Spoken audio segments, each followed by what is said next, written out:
Welcome back to a brand new episode of the MMA Beat. It is Thursday, October 8th, 2015. Hello again, everyone. I'm Ariel Helwani inside our New York City studio. That is Luke Thomas of MMAfighting.com. That is the man in the shirt, Jeff Wagenheim of SportsIllustrated.com. And of course, that is the man in the hat, Chuck Mindenhall, also of MMAfighting.com. Now, some breaking news right off the top, personal news for Luke. New host of his own show on SiriusXM. Congratulations. You didn't have to do that. Thank you. And breaking news for this man. The man in the shirt also has a new gig, Washington Post. How about that? Yeah. I kind of feel like the A-team is stepping up their game here. What's he doing? What's he doing? Yeah, This is our 84th episode. Where's the big bells and whistles, man?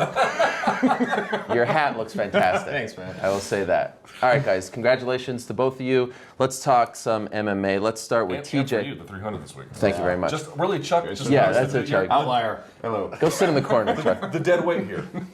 Let's talk TJ Dillashaw. Big news. He has left Team Alpha Male. He's going to Colorado, Team Elevation.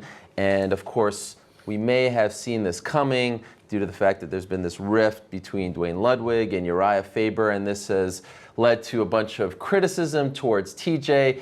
I don't know about you guys, but every single tweet that I received once this came out was snake in the grass, Conor McGregor getting praised. I mean, it was just 99%. It's first you've heard Yeah. this. What a nightmare Twitter has been. You don't believe TJ should be blamed for this, right? Explain. Blamed. He should be praised. You should give digital high fives to TJ Dillashaw. This is absurd. Look, why are fighters in teams? Right? Why are they in teams? Well, a few reasons. One, I think there's a culture from wrestling. Two, there's a culture from jiu-jitsu as well. This sort of bleeds over. You need other teammates to get good at jiu-jitsu in a direct and obvious way. So there's that. But the truth of the matter is, a big component of it is economics. They can't afford to have their own camps. It makes much more sense to cost share, space share, and everyone contribute and get best practices. But it's an imperfect model for any number of reasons, not least of which is guys get injured all the time when you have number 4 guy in the world with number 7 guy in the world with number 15 guy in the world with number 3 guy in the world, all in the same room, all in the same weight class, right? It happens all the time. We all know about it. But that's why they're together. So the idea that why they're there, yes, you can develop strong bonds of friendship. And I think in the case of someone like Conor McGregor, he has, I think, a very profound bond with John Kavanagh. John Kavanagh, going out of his way to pull him back into training. I think these are things that if you don't ever want to leave your team because you have that bond, don't, because that's what works for you. But let's not be naive about this. They're also together for economic reasons, and when the purposes of those economic reasons fall apart, where TJ Dillashaw is on Instagram saying, Team Alpha Male doesn't have a head coach, I need a head coach. I get along well with Dwayne Ludwig. Oh, by the way, they're going to pay me to train at this other place. It's also at high altitude. There's so many conditions that make sense for his life. The most successful guy ever out of Team Alpha Male. Far be it for me to tell him, you don't know what you're doing, you're some kind of buffoon. He does. He has found a way to become the best bantamweight in the world. Well, we'll see what happens with Dominic Cruz. He obviously knows what he's doing. And the last thing I'd say is, we talk about it all the time on this show, prize fighting meeting martial arts. It's the old Carlson Gracie Creonch argument. Well, if you leave your team, you're a traitor. This is not the 1850s. This is 2015. Wake up. These are businessmen. And when they treat it like a business, high five, salutes to TJ Dillashaw. You, sir, are a smart man. Let me ask you this, Jeff, for a second. I'm wondering, why do you think people have reacted this way? If you go on his Instagram, every single one of his comments are negative, calling him a traitor, all this stuff. Why do you feel people are blaming TJ for making a personal and business decision? I think it's a natural reaction amongst fans. You go to other sports too. You see someone leaves a running back happens to leave the Dallas Cowboys for the Philadelphia Eagles. He's going to get slammed, even though he's getting paid more money. Bringing it more back into my own life, when Bill Parcells, the coach of my beloved Giants, ended up coaching the Dallas Cowboys, and then the New York Jets, two of the teams that are most hated. Of course, myself and everybody that was associated with my team just couldn't stand the guy. We don't put ourselves in the shoes of those people and recognize that people are just looking for an opportunity. They're looking for a better opportunity, as Luke says. It is an economic decision. It's not a decision that Dillashaw says, well, I just want to get out of this, get out from under these guys. But you also have to recognize that this was kind of something that was waiting to happen. Who is the alpha male of Team Alpha Male? It's Uriah Faber. It always has been and always will be. But is he the guy? He's not the top dog. He may be the alpha dog, but he's not the top dog. at that weight class in his own team. So you knew that something was gonna get mixed up. And then when you throw in a feud with the head coach who's good buddies with and really led one guy to become a champion and kind of has butted heads with the other guy, you knew something was going to happen. I think in part it's because we don't see everything that goes on behind the scenes, but we do see what we see. And basically, when you look at a guy like Uriah Faber, you're seeing a guy who's he's broader than most fighters in a lot of different senses. Business practices, is owning a gym, bringing in guys like Dwayne Ludwig to begin with. He's a larger presence in the sporting world, in the MMA world than other people. So it's a bigger sort of involvement with him when he's got guys going through his gym, and then he turns into an ambassador at times, and he did that for a guy like TJ Dillashaw, UFC 169. I don't think TJ Dillashaw was being around with the flagpole by too many people to fight Renan Barão. I think most people were probably like, hey, you know what? That's too early, too soon for that guy. But who was in defeat? It's Uriah Faber up there doing it. It's that sort of thing. He was talking about Dillashaw for a long time. So it's in some ways, it's almost like he's a business partner, but he's also a manager of senses, and he's an ambassador. I think that some of the backlash that's received is from those types of things. Now, having said all that, it makes complete sense. I'm with Luke 100%. I think that you get to a certain point, you don't have an obligation to any of that at some point. You do have the right to make money and the right to choose who's going to make you a better fighter, sustain you as a good fighter. And I think he looked at the situation in Colorado, he saw both those opportunities, and he made a good business decision. But I think some of the backlash is just because we see Uriah Faber sort of being an ambassador for so long for TJ Dillashaw, and I think that sort of looks, it rubs people the wrong way to see how it's kind of ending. I agree with you guys that he has every right to make this decision, and to a degree he shouldn't receive all this hate. I mean, that's crazy. I do think it's okay to question his motives and question whether or not this is a smart decision, because we'll never know the answer to this question, at least not right now. Is he doing this for the money, or is he doing this because he truly feels like he can get better training? If it's for the money, and from what I understand, it's not a heck of a lot, but hey, who are we to judge? And also in this day and age, as an MMA fighter, given the current climate, get what you can get, especially in your prime. But this was a guy who was a big part of a very close-knit team, and now you're going out of your comfort zone to a new team. And we've seen in the past when guys come together for money, right? It doesn't always work out, especially at the top, right? Look at the Black Zillions. Initially, there were a lot of cracks in that foundation, and I think it's kind of leveled out to a degree. But when guys come together, when they're sort of being lured by, dollar signs here or there to form a team, as opposed to this team that's brought up from the beginning, like Alpha Male, a lot of those guys are essentially homegrown. You can question whether or not at this stage of his career, if this is the right move. It was working for him before, right? It was working for him. Maybe it reached a point, a fork in the road, where he was like, all right, I got to make a decision here. But it was working going to Dwayne's and then going to Alpha Male. So I'm wondering, before the biggest fight of his career against the uncrowned champion in Dominic, is this, and it's going to be a huge story leading up to that fight. It's going to be a distraction. He's going to be asked about it every step of the way. It's going to be a referendum on the decision, exactly, whether that's fair or not. And so that's a major weight that he just put on his shoulders. And I feel for the guy, because deep down this was a tough decision, and I know just from talking to people, I mean, he was torn up about this. But when you're being lured by money, and I don't begrudge him for that, I think it's allowed to question whether or not at this stage of his career, if this was the right move. But that's not the same as treachery. Absolutely. So that's my issue. Absolutely. And the thing is, here, let's just posit a situation. Let's say he goes to this team and he has decent training and they pay him, and then he goes and gets smoked by Dominic Cruz. And maybe it's because the training of the team was not good enough, this new elevated fight team. Let's say all that's true.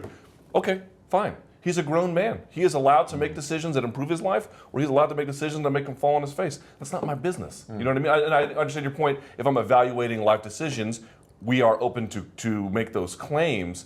But he's allowed to make bad decisions. For me, the issue is when people call him a snake in the grass. I understand why Conor does it. He's got a very profound sense of loyalty to the team in which he's with. I understand why that works for him. But for fans to ape it, like this is some sort of Aristotelian wisdom, I mean, give me an effing break. It's five-year-old mentality.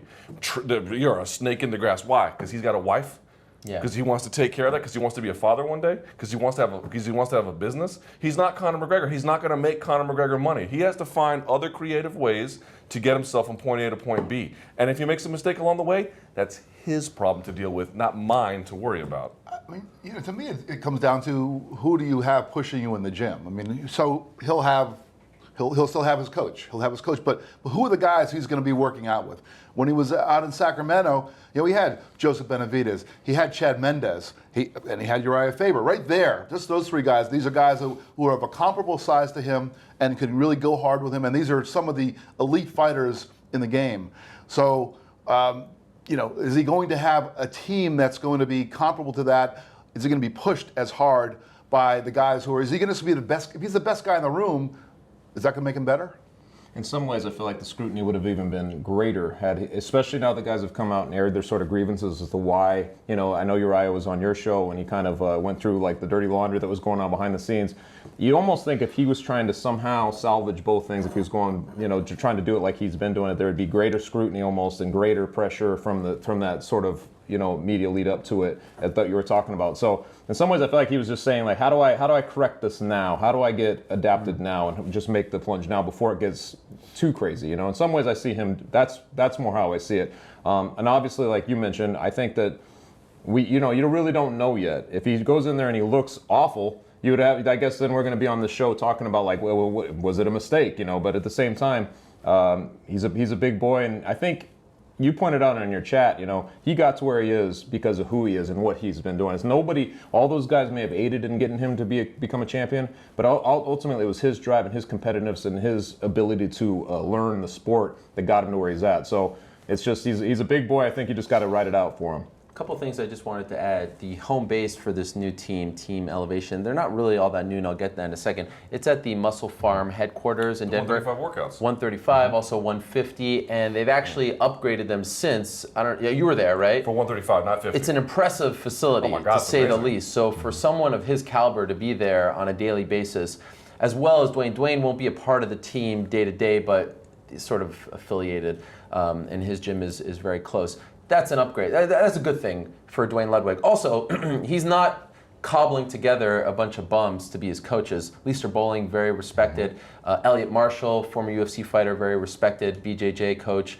Christian Allen, striking coach. So he has good people around him. I don't think he's going, much like the Black Zillions back in the day. Remember, they were trying to like pull together a staff. These guys are a staff already. Neil Magny, Brandon Thatch, Kat Zingano. Justin Gaethje. They just got Matt Brown. Clay Guida just joined the team. I don't know if you heard about this news. Oh. So this is very big in your world. Moving back to Colorado, gentlemen. So I think people need to recognize this as well. It's not like TJ is going to. So I feel like there's two sides, that you can look at. Yeah, he's getting paid, but he's also joining a team that's somewhat already in place with a pretty good track record. I think people have this negative reaction to a degree because in recent memory, no one has really left Alpha Male from that core group that you're talking about. And even the younger guys like Cody Garbrandt and Chris Holdsworth. I mean, correct me if I'm wrong, I may be missing someone, but they've done a pretty good job of keeping that unit intact, right? Those guys that were killing it, Cody McKenzie complaining because he couldn't get in.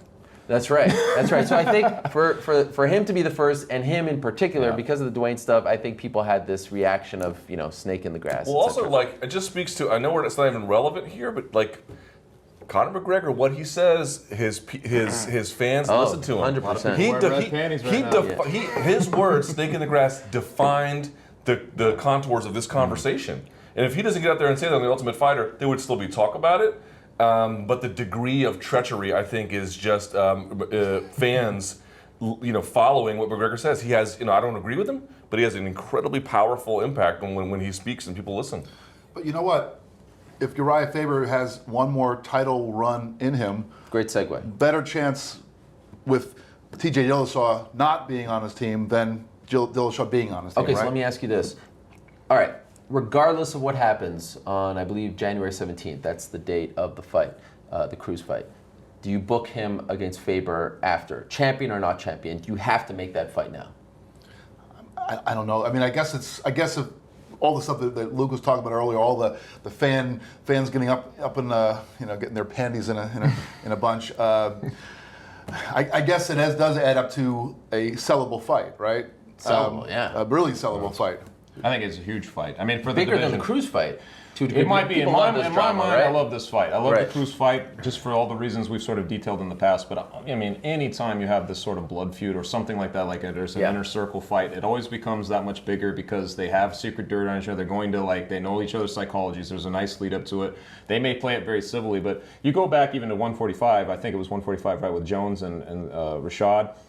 It's not exact, obviously, but there was some idea of treachery or something going on there when Jones basically was like, yeah, I'll fight Rashad, and then that whole thing started. Yeah. Well, the fight itself became like something else because of that. You know, that feud sort of led into everything. It almost got to the point where it got old before it even got to the fight. Just hearing them go back and forth. I don't think that those guys would do that, but I think that would be a very big fight, just given Uriah's sort of status and that he would be getting another title shot, which he's had so many to go, and then for him to actually, for one time, get over the hurdle against this guy that he helped champion to get there, it becomes too many storylines. I think it'd be like a pretty big event. But it could really work for Uriah either way, because if Dominic Cruz is the champion, who's a bigger rival of Dominic Cruz than Uriah Faber? So in some sense, all this treachery talk, in some ways, Team Alpha Male I'm not going to say that they're better off not having a champion in their midst. That would be a silly thing to say, but certainly the leader of that team is no longer in that, that Junior dos Santos, Misha Tate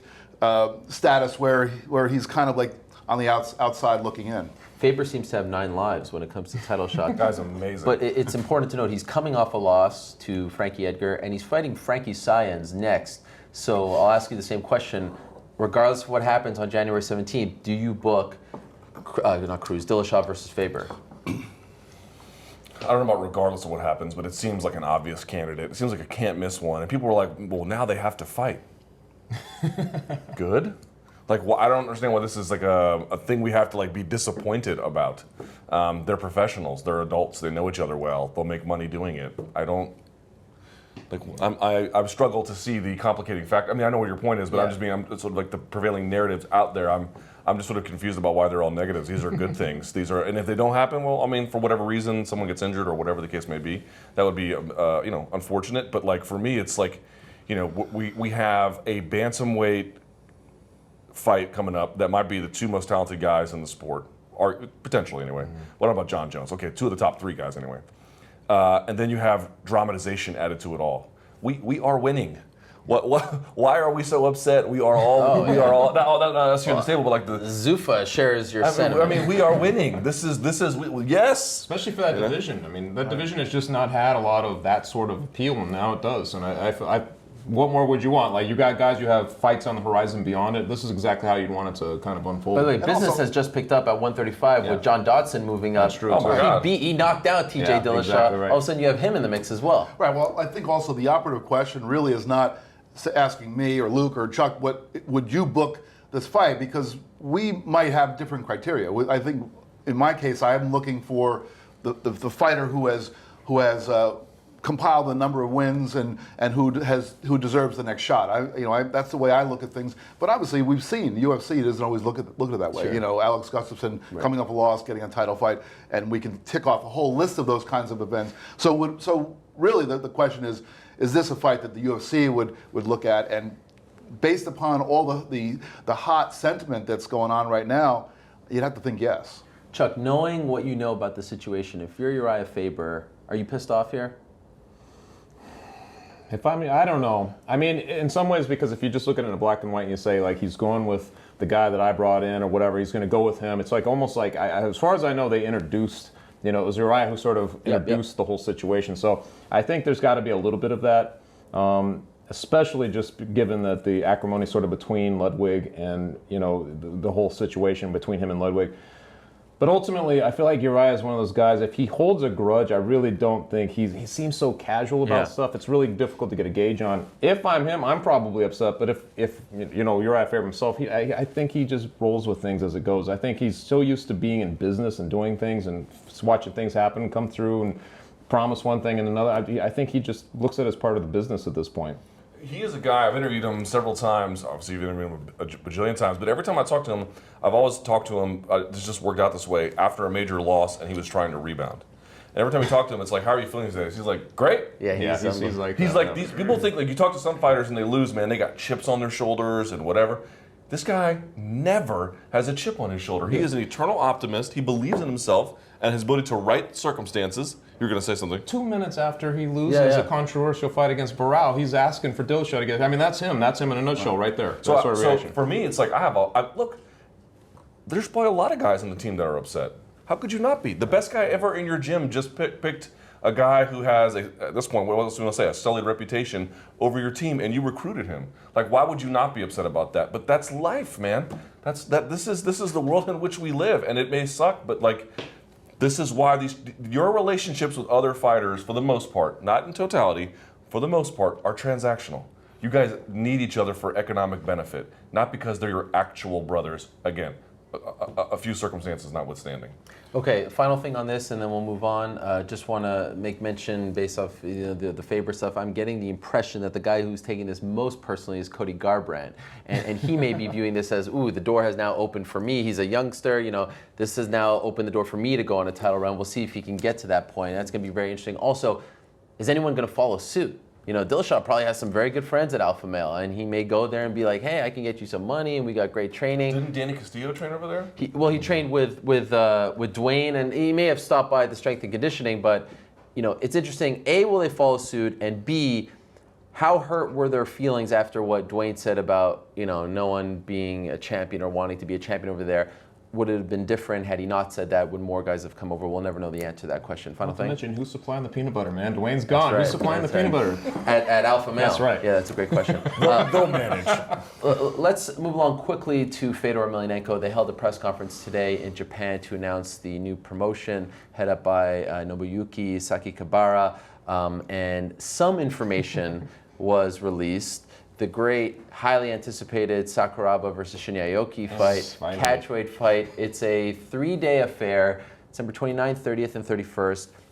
A crap load of matches, some MMA, some not. Gabby Garcia, which I know excites you very much, was there. Fedor Emelianenko was there, but his opponent wasn't announced. Now, I will just say this. I did report that his opponent, the opponent they were targeting, at the time when I reported this, was Jaydeep Singh. I did check in and inquire, why wasn't this announced? What I was told was, A, Singh has signed his contract, and B, apparently Sakikibara was upset that some of the news leaked out beforehand, and I believe some of the other news leaked out of Brazil, and he has decided to release the news slower than he wanted. So he brought out Fedor. That's one piece of news. The opponent comes at a later date. We'll see if it eventually becomes Singh. I just want to get your reaction to Singh being his opponent, a guy who's 1-0 in MMA, 40-10 with 1 no contest as a kickboxer. But if you just look at his record, very much on the downside of his career. With all the names that were thrown out there, is this an acceptable opponent for Fedor Emelianenko, considering the fact that he has not fought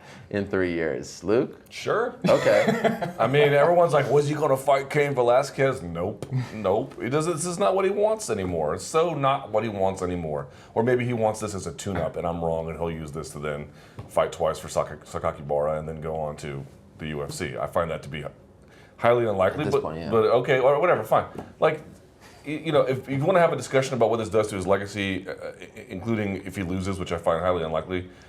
Singh, by the way, is a credentialed kickboxer. It should be noted. Yeah. Not one of the better ones ever, but pretty good one. One of the taller ones. Well, that matters. That matters. In any event, look, for me, I know some people are bothered by it, and they want to be like, Fedor's the ultimate can crusher. Maybe this last chapter of his career is kind of ignoble. But I'm like Josh Barnett, like you said on your show. I'm kind of of the mind that, like, what he did in rings and then what he did in Pride is pretty spectacular. And assuming he doesn't go out there and lose, it doesn't, for now, change a whole lot of my opinion about him. It's a terrible fight. It's stupid. There's no reason to enjoy it. But I was glad when he retired. I never thought he should have come back. And if this is what he's going to come back and do, to me, it's entirely unsurprising. I mean, disappointing, I suppose. But like, Right. That's who he is at this point. Somebody's O must go. Yes. That's what I say. I mean, I know Fedor's not undefeated, but Singh, an undefeated MMA fighter. That's right. Yeah, I guess my surprise only was that I was expecting to be kind of the kind of fighter that Fedor was competing against. In Strikeforce? Well, at the end after he finished the Strikeforce, like Pedro Hizzo's yeah, style. the Pedro Hizzo, the guys who were basically people who, if you're a MMA fan, you might recognize the name from long ago. And is that guy still active? That's sort of what I was expecting it to be. Or maybe they get like Tim Sylvia out there or something that was going to be so far removed from reality of today. That might be worse. Well, I don't know what I'm not really sure what they're after here, because this is not a guy who any fan is going to recognize. I mean, I suppose if you're a kickboxing fan, you will. In Japan, he's right. He's But an Indian but that's Japanese the thing. fighter. If you're looking for and I'm saying, our North American audience. I don't think they're catering I don't think they're really to us. thinking about it. Yeah. I think they're saying this is something that's happening over there for a reason, because that's the audience they're looking for. And it's the Fedor show. So bring on whoever you're going to bring on. Whatever flight of fancy I had about Fedor was all sort of ended at the Dynamite show when they made the announcement we'd be fighting on New Year's Eve in Japan. I mean, at that point, as soon as they said that, I was basically thinking he's not going to the UFC. He's not going to be facing like the types of people that I think was being revved up, like, oh, this guy and this guy. He's going to fight somebody who's going to ultimately be underwhelming. That's how it felt to me. Now, there were certain people on the roster, with Coker and everything going on, sort of the matches he's been making in association with Spike and everything. I was like, well, maybe they're going to come up with something, maybe a Randy Couture, maybe a Kimbo Slice. Those things would have at least some kind of storyline to them where you'd be like, wow, this is kind of a crazy novelty type of gig, but ultimately, I wasn't surprised at all. I confess I've never even heard of his opponent when they announced it. So it's like I had to sort of like Google him and look him up and kind of figure it out and watch a couple of his kickboxing matches. But ultimately, it's not a surprise that he's going to do that. I think you're right. I think he wants to come back. He's going to fight in Japan. It's more of a showcase. He just wants to go and make some money, and that's how he wants to roll. So the thing that's interesting to me is like it's kind of funny. Like Coker is doing the best he can with Bellator. We'll see where it goes. And Sakakibara, look, everything ended in pride in a dumpster fire of Yakuza involvement and everything else. But obviously his track record in MMA is also pretty good for the most part, right? But it's just interesting to me that we have a lot of promoters, and again, I don't want to count out Coker because he's got the wind at his back for the most part. But it just feels like everyone's trying to recreate an environment where we can get MMA back on track, and we can have a bunch of promotions all across the globe, and we can have these amazing fights. No, you can't. Like Zuffa swallowed everything up for the most part. I mean, they've got 90% of the best fighters on earth, and so there is room for clever people like Coker, who's got Viacom and Spike TV, and he can do some things. He's got obviously a lot of relationships. Okay, but like a bunch of Cokers, like one in Japan, let's say one in Russia, one in Brazil, like. I just don't buy it. It feels like people are trying to relive an environment that just no longer exists, and so that's why you wind up getting Fedor versus Jaideep Singh. Wouldn't it be something if Sakakibara or his handlers actually looked at the reaction to this news and said, all right, well, maybe we should do something? Wouldn't that be something if they actually reverse course? I mean, like I said, I was told from multiple people contracts have been signed, but as we all know, contracts made to be broken. So wouldn't that be something if they actually listened to the audience and this was a good thing that it leaked? Speaking of contracts, why not just put Quentin Jackson, let him play out the rest How of about his that? and go over He'll there have and fight. 75 contracts with 75 different promoters, all of them shared in Quentin Jackson. It's going to be great, actually. Can I just say that I hope Rampage drunk dialing people via Twitch that Blew up. No, but I just hope this becomes like a daily occurrence. I mean, Yeah. this could be an actual show. He calls up Rashad Evans. One day he calls up Dana White. Maybe I don't know, Matt Hamill. I don't know. Maybe You his get old behind foes. that reality show. That would be. That's the one you That's like. the one I want. That's the one, not the fake one. Back to the Japanese thing. What is the name? Is it Risen? I don't know if- Risen? Yeah. Is it like a play on like Arisen, or is it like a Japanese word? Because the Japanese people I follow on Twitter were like, it's not a Japanese word. So I don't know. Like, it's just a goofball name. Can we just say? We should ask Mark Ramundi, who stayed up till like 5 a.m. to watch this press he conference. did. What a dumbass. Can I just say that? So you're not into Aoki versus Sakuraba? It's such a grotesque matchup. I mean, literally, you've got it's like one step shy of Weekend at Bernie's, where they're propping up Sakuraba and raising his arm for an arm bar. I mean, then there's Aoki, who's not like he's not what he once was, but he's a full. Am I wrong? No. The guy has to get 40,000 rolls of KT tape just to walk into the ring. He looks like he's been mummified, and they're gonna have him fight Aoki. I mean, it's grotesque, is what it is. I mean, maybe I'm wrong, but I don't have a good vibe about it. Let's end on that note. As far as that subject is concerned, let's move the along Weekend to at the Bernie's UFC's light heavyweight Fedor's. division. It was on display Saturday night in Houston, Texas. on multiple fronts, because you had this amazing title fight between Daniel Cormier and Alexander Gustafsson. In my opinion, an instant classic, perhaps the second best light heavyweight title fight of all time. First, of course, being UFC 165, Jones and Gustafsson. And in the co-main event, you had Ryan Bader stepping up to the plate and finally, for the first time in his career, actually knocking it out of the park and beating a former champion in Rashad Evans. Of course, now we're wondering, A, is John Jones going to get his suspension lifted? They haven't done this yet. I'm actually kind of surprised it's taken this long. And B, will he fight Cormier and when? Cormier, surprisingly to many, playing hardball, saying, I'm not going to New York. Because it would, I mean, April 23rd, if they can get this thing done, that seems like the no-brainer, of course, because John is from New York and that's a massive fight, and MSG, we don't need to talk about that. Are you surprised that he's going in this direction, Cormier, or is this actually smart? Because remember, his buddy Luke Rockhold was campaigning in Newark. I want to go to MSG, fight Weidman. Cormier's going a different direction. Yeah, it did surprise me. In thinking about when he explained it, about saying I want to go to a place like New York's the one place that's going to cheer for this, not in his words, but basically his attitude was like this lout. You know, New York's the one place that's going to cheer for him, and it made sense actually. Yeah. You know, if he goes, even New Jersey wouldn't work. Even like this is just like East Coast bias. You know, obviously Baltimore's a little bit different because of his brother, but he got cheered in Baltimore pretty handily. You know. Yeah. And Atlanta, I feel like that would kind of work out for him, maybe less so. But the point being is, the closer he is to there, that is an advantage for Jones, who has all these, like, DC was kind of channeling the fan base, being like, you have things to atone for. You don't get home field advantage when you come back. I don't care who you are. Whether he'll actually stick with it, I've got my doubts, man. You know, I mean, he's not in the same position as Aljamain Sterling. Sterling's like, I'm not fighting in Nevada. I got to fight for you. I'm fighting in Nevada. It's like, and I get it. Fight pass, no less. Yeah, and I get it. He's trying to make some cash. It's cool. I'm not hating on him, but I you know, it's. We'll see what happens with Cejudo, too. Like, I'm not fighting in Nevada. Oh, wait, yes, I am. I mean, we'll see what happens. But my point is, I was shocked by it. I don't know if it's just a negotiation tactic which he'll ultimately relent to. If it is, I think it's smart.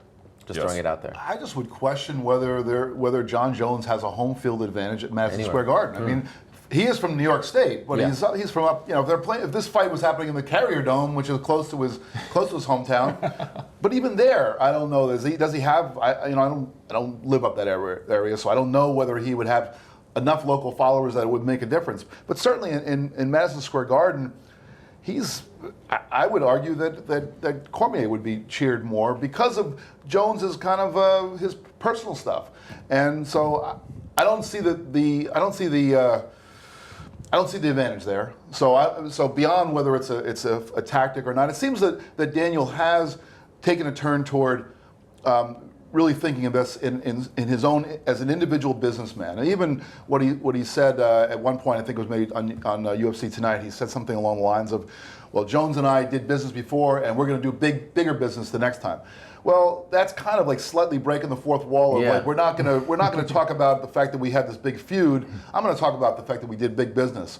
And as a fan, I don't love that. I'd rather he kind of say, well, I'm just going to this time I'm going to kick his butt.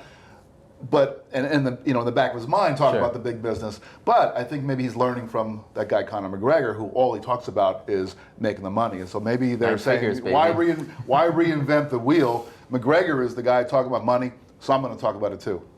I feel like what I love about Daniel Cormier in this rivalry really is just that John Jones is always on his mind. He has to be. John Jones is always on his mind. So he's always like one-upsmanship or something. He's already looking at his gamesmanship or something. He's just watching things unfold. Very bright guy.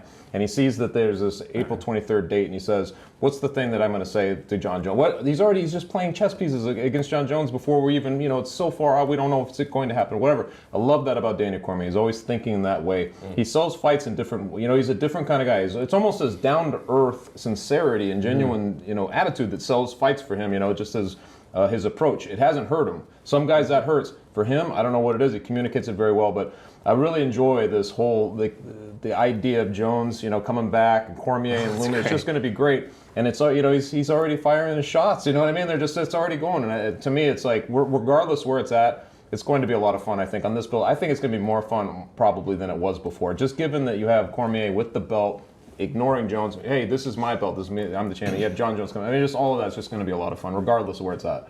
I finally feel like I'm ready to start getting excited about this. I felt like last week was a little too soon. It almost felt like we were trivializing the real life stuff that was happening to him in a court in Albuquerque. But now, look, I don't know. We'll wait for his first interview, but it kind of feels like it's same old John Jones with the Instagram That was my tricks feeling. and stuff. You know, it's like 9 seconds. have we changed? I would have liked if we changed it a little bit. You know, like we're still doing this, and I know he likes that people get all riled up, but we're still going this way. I mean, it would have been nice if he changed, but I have to say, like, the one thing that got me was, like, he has this Instagram video. He had a couple of them, but he had the one where he was in, I guess, his kitchen or something. yeah. And he's like, I think I miss it. He sounded like the camel from the Geico commercials. Guess what day it is? And then he's shirtless, you know, just walking around his home on Instagram. It's like, oh my God, John, you must be bored as hell. You just look to me tremendously bored. But he appears to be in great shape. Listen, There's no pot belly there. When you're bored, you Yeah. hit. I mean, some guys hit the weight room. He looks phenomenal. I'm not saying he's going to be like, you know, terribly out of shape or something. It just, to me, it was like he was so deprived from needling and getting all the attention that he didn't even think about the optics of it all. I'm shirtless. Guess what day it is on Instagram? It was a real human achievement. Awkward and self-doubt. Those are the two ways that I would define John Jones in terms of social media. Okay. And then he goes. That's a terrible duo. And then he steps into the cage. And one of the two things that he never displays, he's never awkward in the cage, and he never has self-doubt in the cage. So he goes out there and fights like nobody's ever fought. But then the exact skills that have made him probably the greatest fighter in the sport has ever seen, he transfers none of that to his life outside, and that's the kind of thing that it just always kind of twists for me. For some strange reason, people didn't want to accept Daniel Cormier as champion after he beat Rumble Johnson. They felt like he was given this gift, even though he took Rumble's best shot. You know, came back and submitted him. No one had done that to Rumble in quite some time. But still, maybe it was the post-fight interview or the fact that he was gloating, and good for him. He's happy, fine. I'm getting the feeling, and I want to get your take on this, that people are now, after that quote-unquote war, I hate that word, but I mean, what else can you say about that fight? That was unbelievable. He was dropped, he came back. Both guys deserve all the credit in the world, and I'm happy for Gustafsson because he was kind of, you know, he was kind of downgraded a little bit in a lot of our minds after the loss to Rumble, and we all thought he didn't deserve it, but man, how do you not have respect for him? Do you guys get the feeling that the community is respecting DC more as a fighter and remembering what this guy was doing? You don't seem to agree, no? Not really. Really? Wow. I feel like it's people hit or miss. I still feel like I see plenty of people though who, you know, every time you make a comment on Twitter or something along those lines, I get a bunch of people coming at me that he hasn't beat John Jones, this and that. So I feel like it's sort of split. I feel like he's definitely. That fight with Gustafsson sure helped because he defended the belt and he went through a lot of adversity and really he just wouldn't quit. Like that fight is amazing because of taking each other's best shot and then just keep coming for 5 rounds. I mean, it's a crazy sort. Every time a scenario like that plays out, it sort of blows me away that human beings can get in there and do that for 25 minutes. Gustafsson doing it twice. I mean, bringing out the boast of both those guys, but. Yeah, I don't know. I still feel like there are plenty of people out there who are just like he's just sort of masquerading until he beats John Jones. That's the feeling I get. I feel like it's a little bit in the eye of the beholder. If Cormier had gone out there and had that enormous takedown that he got in the first minute of the fight, where he just tosses him, you know, ass over tea kettle, and then gone down there and just pounded him out. And a minute and a half, 2 minutes into the fight, it's over. He had just dominated Gustafsson, and that would have been an impressive statement. And I think there would have been a lot of people saying, "Wow, you know, look at this. This guy's risen up, and he's ready for John Jones now." Instead, he gets into this 5-round war, as we call it, and gets dropped, and really has to fight for his life. And so when you look at it that way, you think, well, he was life and death against Gustafsson. He's not going to be able to handle Jones. But I sort of look at it a different way. I think that the psychological advantage that Cormier now has is that one of the things that happened in that Jones fight, he kind of broke a little bit. He was competitive for a while, and then it seemed as though he just really fell behind and never could catch up. And there was even that word he broke. That I heard that a lot in the commentary after the Jones Cormier fight. In this fight, he got beaten up in that second round. He was dropped and he was hurt, but he came back. The knee. That's right. Yeah, the knee of the third round. he came back and he fought his ass off after that, and he persevered and he won. And he stepped out. He talked about that a lot, about how, Gustafsson made me a better man, made me a better fighter, and that's something he'll carry forward. So now he knows that when the going gets tough, against a guy who's really hurting him, he can still persevere. So I think that's going to actually help him when this comes up. I don't know how it's going to help perception, but it's going to help him. I'm with Chuck on this one. I got maybe a little bit of movement in a positive direction, but still like a pretty sizable majority. We took calls on this on the radio show in the SiriusXM Fight Club. Most people were said something I always thought was very curious. Because Dave Doyle, our colleague, I thought a very interesting column, asking, is Cormier an all-time great? Because Cormier's career has a bunch of different looks depending on what context you want to give it. And I encourage everyone to read the column because Doyle presents a certain kind of context to present Cormier in an interesting light. But all the callers we all had were like, well, Cormier can't be the real champ unless he beats John Jones, which is a technically true thing. But when you think about it, it's like, you're not legitimate until you beat arguably the best fighter ever. It is such a absurd content. When you frame it that way, it's a totally unfair standard and a totally absurd thing. Not so much to wear the belt per se, but to have this respect as somebody who is, because I know your question was about who's the real champ, but more it's about a reflection of how it actually wasn't. It was just, do you feel like he's getting more respect? Because I feel like he lost some of that. I think, getting the belt initially after Rumble was almost like bad for him. Yeah, exactly, which is weird. And I feel like there's been a slight move, but I still feel like most people are like, well, he's got to get out there, he's got to beat John Jones. I don't know that he's gonna, and if he doesn't, and those are his only 2 losses when he hangs it all up, to me it's like, that is still an arguable, depending on what he does. But we're headed towards Hall of Fame territory with him. Bigfoot, Barnett, Mir, Nelson, Dan Henderson, Rumble Johnson. That's an impressive run. And he's never been. He's never been like, he's been rocked, but he gets up right away. Never been close to being submitted. Some highlight. I mean, look at his highlight reel. What?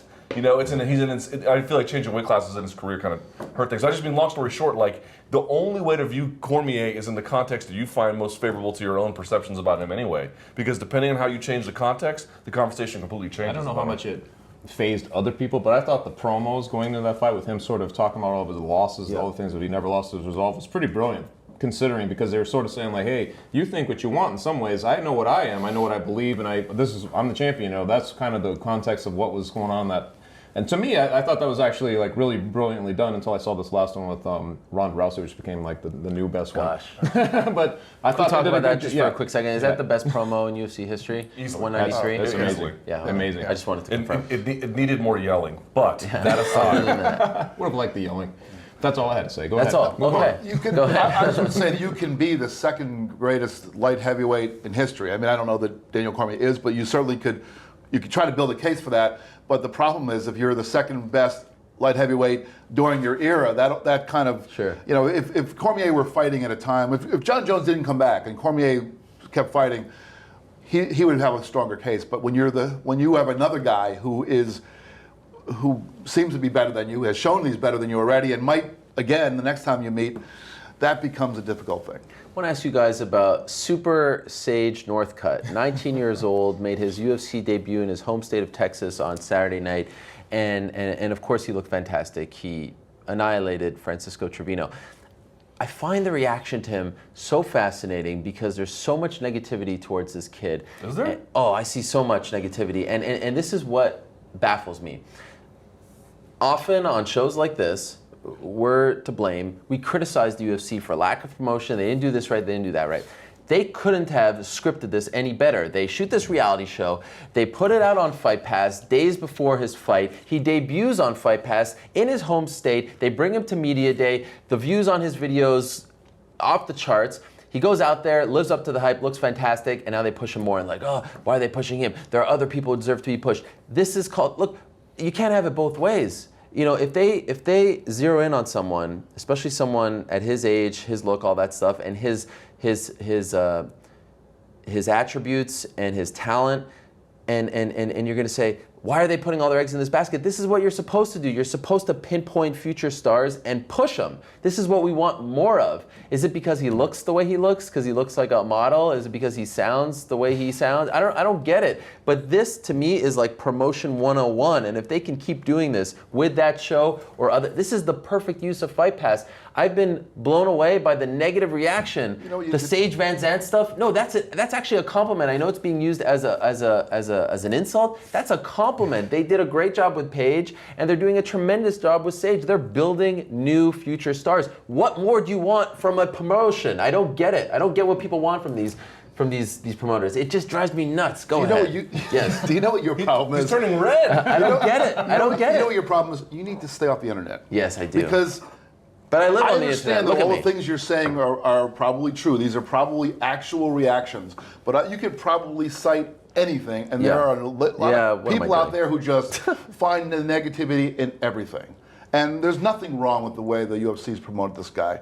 If he had gone out there and gotten beat by Trevino, then he would have just either gone away or they would have just, maybe tried him again somewhere. It wouldn't have been a big deal. And then you hear, oh, they gave him a bum. No, you're not supposed to put him in there against the champion. What? Well, and I believe Trevino was 3-1 in the UFC, so it's not like he's some guy off the street. I'm not saying he's a future contender, but I mean, he's a guy who's won in the octagon. You have to admit, though, here's a guy, all of a sudden, they do that reality show, they discover this kid, 19 years old, Dana White's there, and everybody's blown away. And all of a sudden, everybody's writing about this guy, and like, wow, this phenom, we've never seen him. The guy's had like 5 pro fights, right? He's 19 years old. We haven't really seen him. I know he had a couple in, what was it, Legacy, right? So I guess some people had sort of paid attention, a little bit of attention to him, but it felt weird, man. It was like, I felt like all of a sudden we were being fed some Kool-Aid or something, more so than usual, because like... You know what it felt like? It felt like finally, I'm sorry for interrupting, it felt like finally the UFC is actually pinpointing young stars who are going to push. 100%. Now, in the aftermath of it, haven't seen him go in there and look very good, regardless who he's fighting, he looked very good. He was doing all these acrobatic flips and stuff like that. And his personality being so wide-eyed and young and sort of innocent with the whole thing, all the things that the fight game will correct in time. And his looks, which they'll correct as well. But all those things, just in the aftermath, I was like, wow, that's really cool. The UFC did that one right. It worked out perfectly for him. Beforehand, though, it felt very weird and cult-like. Would have been funny if the fight lasted longer and he was beating his opponent right toward the end of the first round, but then the round ended, and then you could have said his opponent was saved by the bell. That would have been the appropriate. Zach Morris. That one went right over Luke's head. Yeah, did not get that. Get out. He's more of an AC Slater. He was a wrestler, right? Yeah. I'm with you. Like, people are like, why? Well, let's see how he does against a top 10 guy. A top 10 guy is the last MFer he should be fighting. He's very green. He's obviously very athletic. I didn't catch as much negativity as you because I actually got downvoted on, I think, my live chat or my Monday Morning Analyst because I was like, let's slow the roll about fulfilling the hype because he can't fulfill the hype yet. It's not possible. Mm-hmm. He's still in a developmental process, an embryonic stage where you can't even really grade him at this point because he's still growing. He's still got a lot to figure out. But to your point, pushing him is absolutely correct. Francisco Trevino was absolutely the right opponent for him. Put him on a reality show where he was the focus, not on the Ultimate Fighter where there's 7,000 other guys you have to be. It's about this kid. That was the way to do it. Trim the fat, make it about him. And to Chad Dundas' point, yes, he looks like a guy from NSYNC. Okay, but he can do. Is that what makes MMA fans uncomfortable? First that of all, he's too pretty? I think it's just a portion of fans, sports fans generally. They just hate winners. And Sage Northcutt is a born winner. That's just who he is, man. He's friendly, he's athletic, everybody likes him, people want to give him money. People hate people like that. It's just the truth, It's true. You need to stay off the internet too. So it's not true? It is true. So the guy who produced that pilot episode of that documentary series or reality show series is the same guy who's doing the CM Punk series. By the way, he's the same guy who put me on the Christian Leitner. So I love Roy Karp. He's a tremendous individual. And I've talked to him about this. They kind of stepped in dog doo-doo on that one. Like, they did not go to that show because of Sage Northcutt. It just so happened that the stars aligned for them. It's the truth. It's the God-honest truth. And I know a lot more about that doc. Really, truly, the stars aligned for them on that one. to put him on that card and sign him and all that stuff. I mean, he could have lost and you know, he'd just be a little, you know, probably wouldn't even make the final cut of that show. So I really feel like the stars align. But good for them. It's good that the stars align, and good for them for putting him on that card. And it's another thing that, you know, we've talked about on this show. Like, sometimes they'll bring a fight. You know, why was Demetrius Johnson versus Kyoji Horiguchi in Montreal? It made no sense putting that fight there. Now they have this schedule with dates, and they just plug holes. Mm-hmm. But back in the day, Promotion 101, you take a guy who is best served in a market, and you put him in that market. So to put him in Texas, when he came out for his fight, he got a huge reaction. To put Yair Rodriguez in Houston makes total sense. He got a huge reaction. I love that they're doing this more. I feel like in the last couple of years, we were all very worried about the end of Chuck Liddell and Matt Hughes and BJ Penn. I'm not here to say that these are all people who have replaced them or even will replace them, but it feels like in the last couple of years, the UFC has shifted from making the UFC the star and is starting to push the Ronda Rouseys and the Conor McGregor. And they're doing a lot of it on their own. And getting a Sage Northcutt and a Yair Rodriguez. And I thought Saturday night in particular was a major not a turning point, I don't want to say that, but it just exemplified that in 2015 going into 2016, the UFC is really investing in their young stars a lot more. And they won. Sergio Pettis won, and Pena won, and Yair Rodriguez won, and this kid Sage Northcutt. It was a big night in that regard for the UFC, and it's nice to see because I think we've been wanting this for a long time. I actually also would give him kudos for that little reality show. And now there's a lot of the hey bro kind of humor that goes on in there, and it might become tiresome over time. But that one pilot, I mean, anytime I can see Matt Serra on my TV screen, I'm happy. Nick the Tooth is, he's sort of funny too, and Dana White's along for the ride. But I thought that the show, I mean, if they're going to start to do this kind of thing, if we always criticize Tough and as being, it's an old thing that we're not that interested in anymore. And if they were to shift themselves a little bit and start doing something a little different to find new athletes, I'm all for it. I mean, I might regret my words a year from now if we've gone through 12 episodes and it's the same jokes and the same kind of backslapping that they do on there. Dana and Nick the Tooth and Matt. Maybe that becomes a little tired after a while, But based upon that one, I enjoyed it. I actually feel like this show could be on the Travel Channel if you really play up the... Well. No, you don't think so? If you play up going to different cities and eating and stuff like that, that could be a new avenue for the UFC. Too crazy? Yeah, it's a little crazy. All right, I mean, a lot of these are in Kennesaw, Georgia. Well, what if they go all over the Mountain Fights world? 27. It's like... Fair enough. And it could fail in the future, right? I mean, they could zero in on the guy and he can lose. One thing to your point, I think is totally correct. To do what you're doing or what you're talking about UFC doing, which, again, I'm on board with, 2 thumbs up, it requires a degree of preferential treatment. And I think that what the hardcore fan base likes, the ones we constantly respond to, they like guys, and I like them too, like Khabib Nurmagomedov, who gets no push and just goes in there and just starts beating people. That's what they like, and one by one just starts mowing people down. Has a loose grasp on the English language, but is just a marauder in the cage. They like that guy. They don't like the guy obviously opinion has changed about Conor McGregor, but people like Paige Van Zandt has to fight Alex Chambers. Well, guess what? The preferential treatment works because there's only a shelf life to it. Either you don't graduate and they give up on you, or you do graduate, but you graduate to a level there's no going back from. Conor McGregor is fighting Jose freaking Aldo next, and Paige Van Zandt is fighting Joanne Calderwood next. They got preferential treatment, but they graduated. They made it work. They took advantage of it, and so now the UFC can bank on them. And now it's not like she's going to fight Joanne Calderwood and then some nameless person after that. She is now at this level. There's no looking back. So I think preferential treatment in the right hands is absolutely the right call. Calderwood and Aldo on the same level? Well, not the same level, but I think we can all agree that's a legit opponent, right? It's a great point, and it's why I hate the comparison of UFC to NFL, because I think some people want to view the UFC as this non-biased entity, but at the end of the day, they're no different than Leonard Ellerbe or any other, Bob Arum. They're going to look to who are they going to make the most money off, and they're going to push those people. They're a promoter. They're not like this third party, sanctioning body or a league with a commissioner. So if they think that they're going to make a lot of money off Sage, let's try to push this guy the right way. There's nothing wrong with building up someone and giving him tune-up fights. That's the way prize fighting has been done since back in the day. If you're gonna kill off your contenders right off the bat and prove the UFC is different in 2015 than it was even in 2007, 2008. There's a building process now. There's Fight Pass and then there's fight nights. I mean, I don't have to tell you guys this.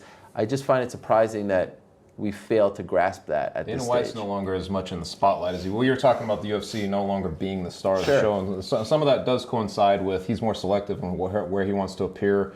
Obviously, he's not just trying to be the star of the show. Like I think for a while though, he was carrying it. Honestly, like just his bombastic personality is refreshing. It was the time it seemed very refreshing for him to be just call it like it is. Talking about Dana White, not afraid to like bust down doors and do all this stuff. But I think at some point.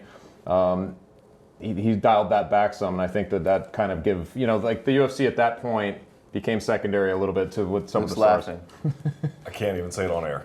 That's it? Yeah, I can't You're say going it to do on air. that to the audience? I Here, real- we'll cover, I we'll cover real- our mics. What I was really it? can't say it on air. Yeah, just whispered. All right.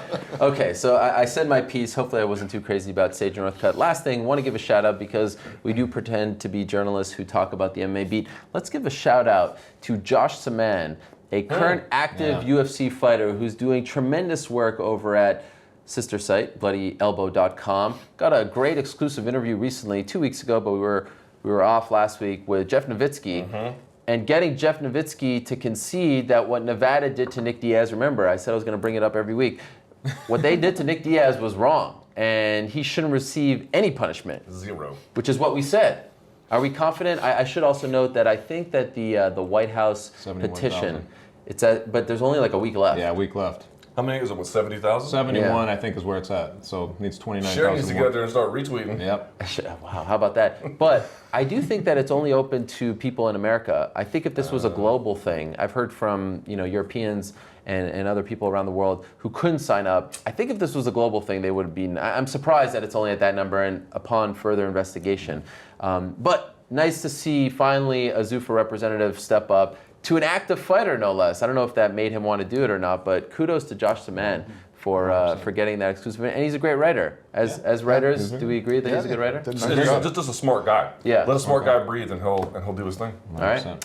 Well, that does it for us. We are back next week. In fact, I think we have a bunch of shows coming up with no breaks. So that is very good news. We're going for to be the at 18th. 300 That's pretty good soon. news for the 300. beaters. Yes. Any the day beaters now. are happy. We do need to do something for the 100th show.